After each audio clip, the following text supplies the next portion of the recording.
3 morts dont un nourrisson de 3 mois et 17 blessés, tel est le bilan d'un accident de la circulation survenu ce mardi 20 mai à Bunia en Ituri.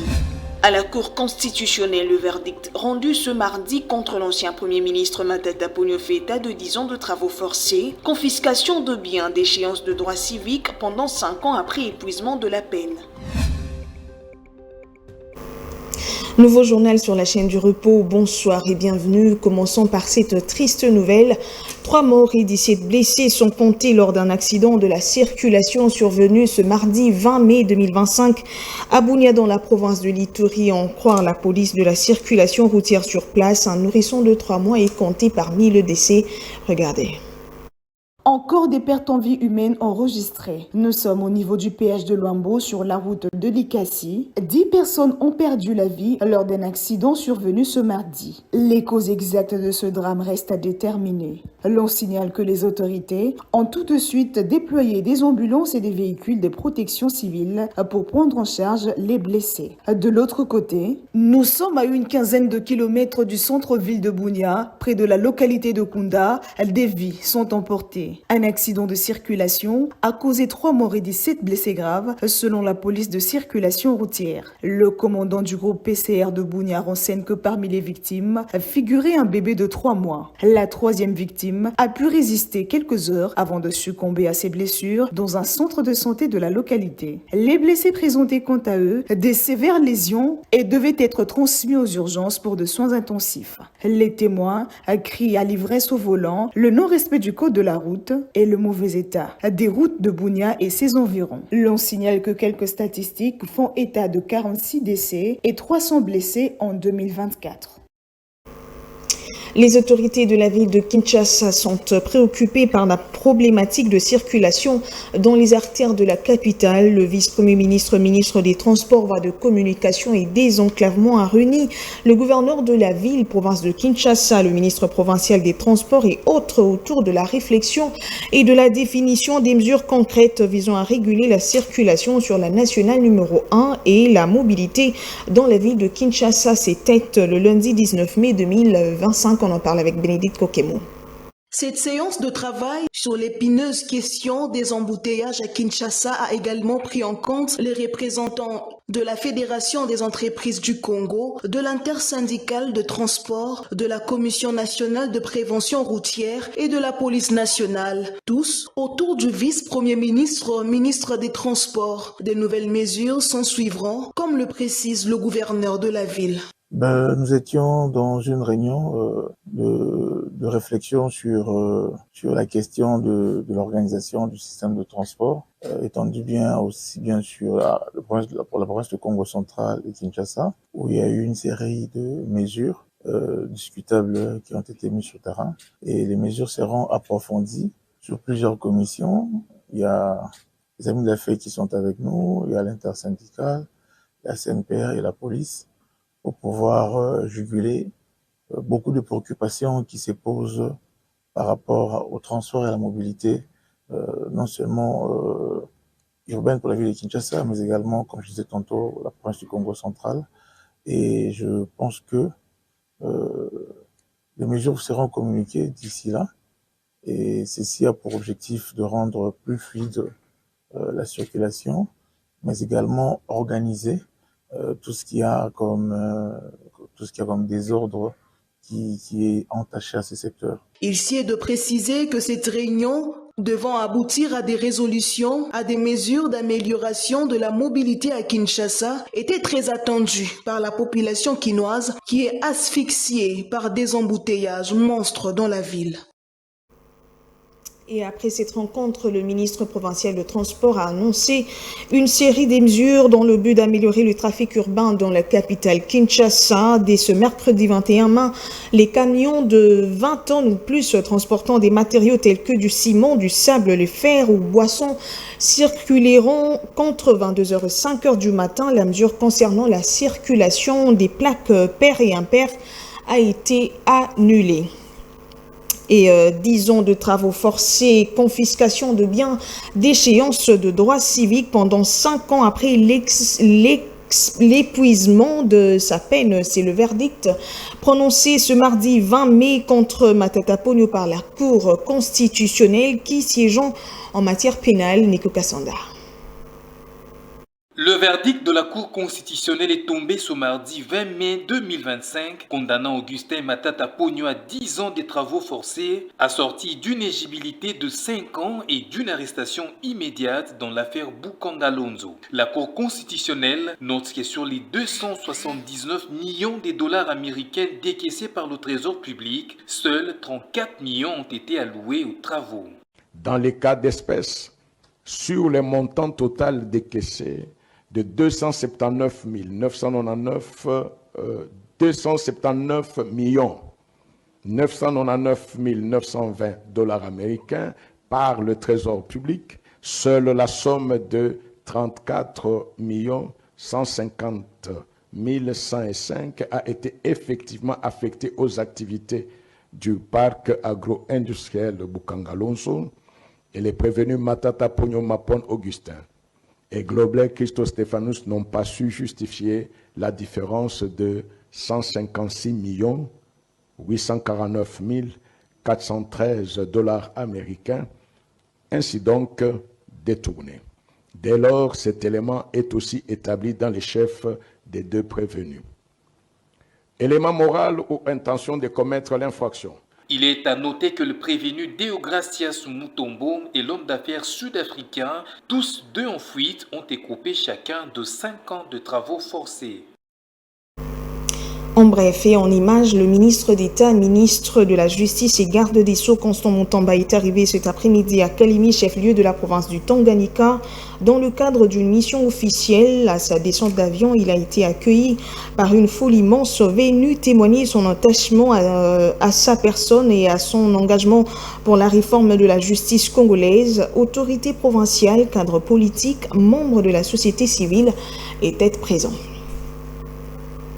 Et contentieux international, Samuel Mbemba Kabui arrache le soutien des ministres de la Justice et des organisations internationales de la CPI. Le vice-ministre de la Justice l'a bénéficié lors de sa participation à la conférence sur les crimes tenus à Accra. Suivez plutôt le propos de Mylène, conseillère de la CPI, Nico Kassanda. Mesdames, Messieurs les ministres, conseiller spécial du procureur de la CPI, distingués représentants des États et des institutions, Mesdames, Messieurs, c'est avec une profonde reconnaissance et beaucoup de respect que nous souhaitons la bienvenue à la République démocratique du Congo, représentée au plus haut niveau en tant qu'invité d'honneur de cette importante retraite sur le crime d'agression. La présence de la délégation de la RDC prend une signification particulière, compte tenu des graves défis auxquels le pays est actuellement confronté. Il serait irresponsable d'ignorer le fait que la RDC est aujourd'hui victime d'une agression par un État qui n'est pas parti au statut de Rome. Cette réalité met en lumière l'urgence et la pertinence de notre travail collectif pour combler les lacunes juridictionnelles et faire en sorte qu'aucun acte d'agression ne reste impuni, quel que soit le statut de son auteur au regard du statut de Rome. Alors nous souhaitons adresser ce soir nos sincères remerciements à son Excellence, Madame la Première ministre de la RDC, pour son engagement personnel envers cette initiative et pour avoir mandaté auprès de son vice-ministre de la Justice son conseiller politique, afin d'accompagner le vice-ministre à cette retraite. Ce geste témoigne de l'importance cruciale que revêt pour la République démocratique du Congo la question de l'agression de la justice. Alors nous remercions la RDC pour son leadership, sa résilience et sa contribution active à cette retraite. Votre voix est essentielle pour faire progresser un régime d'imputabilité pour le crime d'agression et qu'il soit harmonisé, légitime et universel. Plusieurs habitants du quartier CPA Mouchi Amboudi dans la commune de Mongafula dénoncent l'évasion d'un criminel de renom par l'auditorat général. Parmi ces habitants dans Nantes, Jean-Pierre Mukendi, victime de vol, extorsion et menaces de mort. Suivez ce propos. Je suis en train de vivre une insécurité produite par l'auditorat général de la République. L'auditorat général de la République a fait évader un chef criminel qui m'avait braqué en date du 8 janvier. Il m'a braqué, il a pris plus de 9 000 $. Il avait tué mon ami Christian, le neveu du ministre Pius Mwabilo. Il avait frappé, il avait encore frappé les balles dans la jambe d'un tenancier de bar qui était à côté de moi. Ce monsieur a été arrêté par la police criminelle. La police nous a appelés pour aller confirmer nos plaintes et avoir la confrontation avec eux. Après avoir fait ça, ce monsieur a été transféré avec 2 d'entre eux au niveau de l'auditorat général. Subitement, je me retrouve, on devrait aller confirmer les plaintes au niveau de l'auditorat général. Mon ami qui avait reçu la balle est parti, et le jour où moi je devrais partir le jeudi 8 mai, il a pris toute la journée. Vers 19h, nous sommes le 8 mai, jeudi le 8 mai, vers 19h, j'ai vu ce monsieur débarquer devant mon shop encore, monsieur Chilombo. Il débarque devant mon shop et il me dit, oyebaki ke bakobomangai, siko ekomi tourna yo. Et directement, j'ai essayé de fuir. Il me dit, ne fuis pas. Ozanambango kolekalisa cité. Et directement, je suis tombé par terre. Quand j'ai entendu son coéquipier qui était à côté, il a tiré. Et puis, je suis tombé par terre. Il a tiré deuxième balle. Je me suis éclipsé de par là où il y avait des barres de fer. Et j'ai pris fuite. Et puis, il est resté. Il a tiré plusieurs balles pendant plus de 20 minutes. Aucune intervention de la police. Et puis, il a pris tout l'argent que j'avais, l'argent des gens même. Le parti politique Ensemble a dénoncé lundi 19 mai 2025 une nouvelle incursion des agents des services de sécurité dans la propriété privée de l'ancien gouverneur du Katanga, Moïse Katumbi, Emeline Kombidio. Ce n'est pas un fait isolé. Comme vous le constatez, il y a toute une série. C'est presque chaque semestre qu'il y a un incident de ces genres. Ce que nous déplorons et que nous n'arrivons pas à expliquer. Je crois que même le peuple congolais n'arrive pas à s'expliquer pourquoi cet harcèlement à l'endroit de M. Moïse Katumbi. Alors, nous sommes dans un contexte où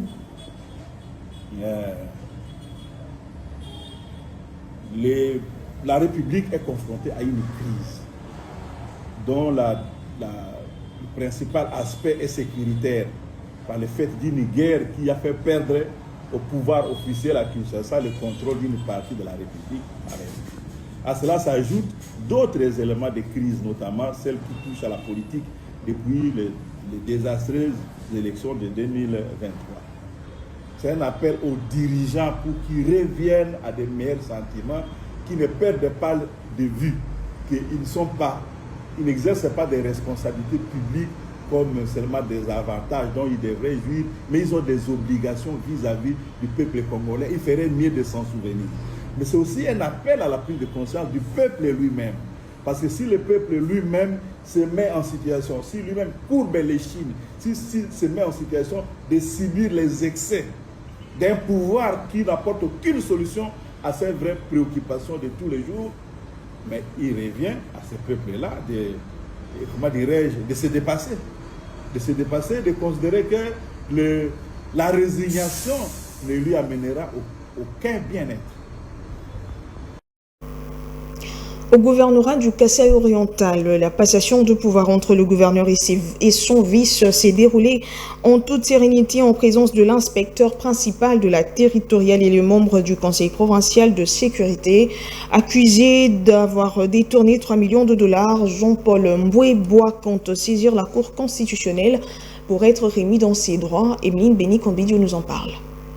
Suite à la décision du VPM de l'Intérieur sommant le gouverneur du Kasaï oriental de passer le pouvoir à son adjoint, la cérémonie officielle a finalement eu lieu. À la salle de réunion du gouvernorat de province, tout a été serein. Augustin Kayembe Moulemena est désormais l'exécutif provincial par intérim. Au sortir de cette cérémonie, Jean-Paul Mboué-Boakapo a appelé la population et le personnel du gouvernement au calme. Je crois l'avoir dit lors du salut au drapeau. J'ai demandé à toute la population d'être calme et sereine et laisser la justice faire son travail. Je suis issu d'un parti politique, l'UDPS, qui a lutté pendant 37 ans pour l'instauration de la démocratie et de l'état de droit. Je crois que nous comptons sur notre justice.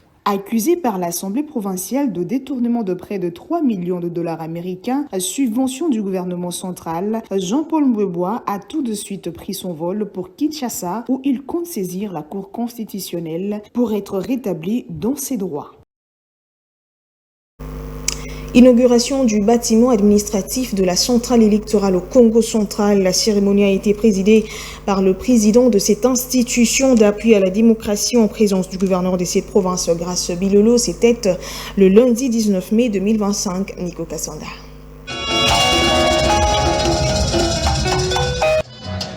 La cérémonie d'inauguration de ce bâtiment administratif a été présidée par le président de la centrale électorale, Denis Kadima Kazadi, en présence du gouverneur de province, Grace Bilolo, des membres du comité provincial de sécurité, de représentants de la société civile, des partenaires institutionnels ainsi que des agents électoraux de la région. Prenant la parole, Denis Kadima a souligné que ce bâtiment représente un jalon important dans la marche de son institution vers la professionnalisation.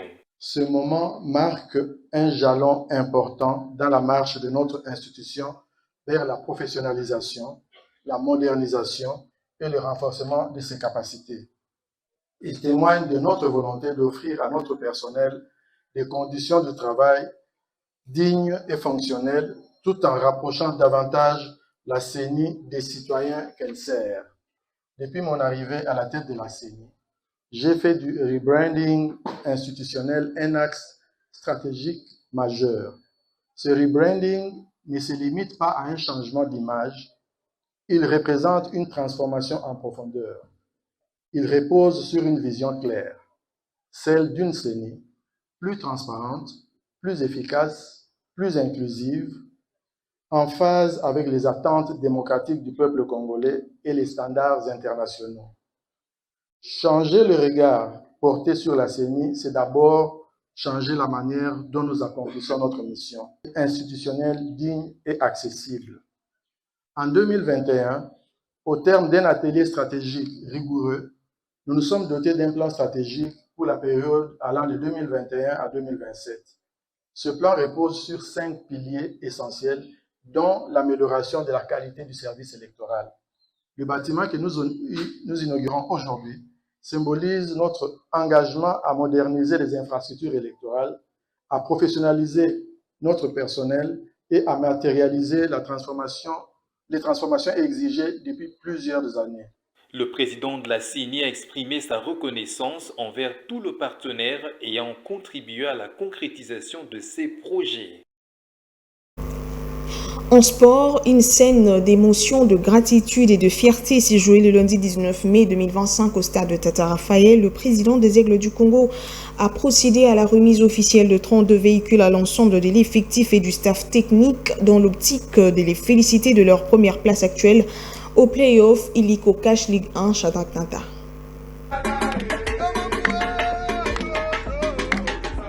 Dans une ambiance chargée d'émotions, les samouraïs du football club Les Aigles du Congo ont reçu ce lundi un appui logistique sans précédent. 32 véhicules flambant neufs ont été offerts par les présidents sponsors du club lors d'une cérémonie sobre mais hautement symbolique organisée au sein du centre sportif Oudjana. Le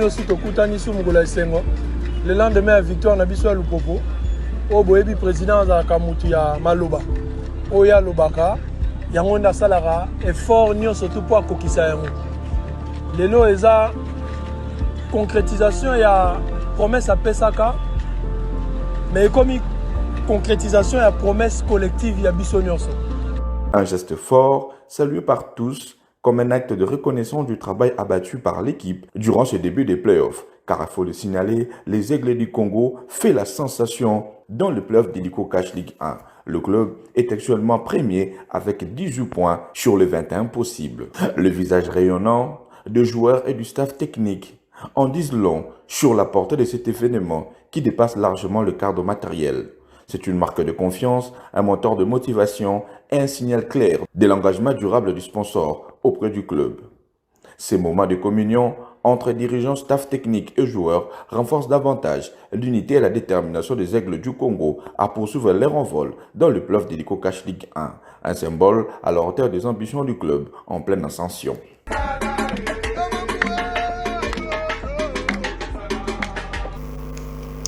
En international, en Suisse, la ville de Genève abrite la 78e Assemblée mondiale de la santé, une rencontre autour des défis énormes en matière de la santé dans le monde, a fait savoir le directeur général de l'OMS. Suivez. C'est autour du thème « Un monde uni pour la santé » que la 78e Assemblée mondiale de la santé a lieu. Le directeur général de la santé a relevé le défi sanitaire criant lors de cette rencontre lundi. Beaucoup de pays sont confrontés à des défis importants. De nombreux ministres m'ont dit que les réductions soudaines et importantes de l'aide bilatérale provoquaient de graves perturbations dans leur pays et mettaient en péril la santé de millions de personnes. Dans au moins 70 pays, des patients n'ont pas accès à des traitements. Des établissements de santé ont fermé leurs portes. Les travailleurs dans le secteur de la santé ont perdu leur emploi et les gens doivent faire face à une augmentation de leurs dépenses de santé. Il s'agit également d'un défi. De nombreux pays y voient également une occasion de sortir d'une ère de dépendance à l'égard de l'aide et d'accélérer la transition vers une autosuffisance durable fondée sur les ressources nationales. Nous faisons de notre mieux pour aider les pays à opérer cette transition. Selon une source, le monde devrait faire face à une pénurie de 11 millions de professionnels de santé d'ici à 2030. Et ça sera tout, je vous rappelle le grand titre. 3 morts dont un nourrisson de 3 mois et 17 blessés, tel est le bilan d'un accident de la circulation survenu ce mardi 20 mai à Bougnon en Ituri. À la Cour constitutionnelle, le verdict rendu ce mardi contre l'ancien Premier ministre Matata Ponyo Feta de 10 ans de travaux forcés, confiscation de biens, déchéance de droits civiques pendant 5 ans après épuisement de la peine. Madame, Messieurs, merci de nous avoir suivis. À demain. Au revoir et bonsoir chez vous.